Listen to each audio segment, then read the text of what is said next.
terwyl ons hande uitsteek, ek van die Here.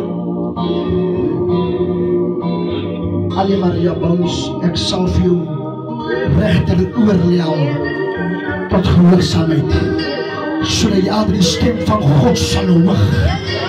Jou oor nader tot God se mond sal wees. Ek bestraf elke valse stem wat wil spreek tot jou oogpoorte. Jy sal onderskei wanneer die Here is. Jy sal weet wanneer dit God is wat vir jou sal spreek in Jesus naam.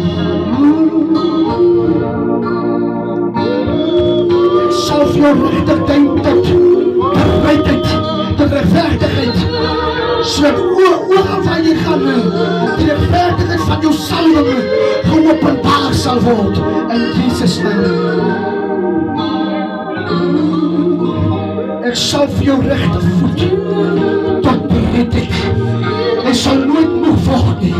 Jy sal altyd hardloop en nooit val nie. Jy sal nooit struikel en val nie.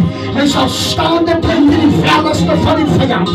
Ek roep op die Here om jou die skoene van bereidheid nou aan te breek in die naam van Jesus Christus. Amen. Kom ons die Here prys.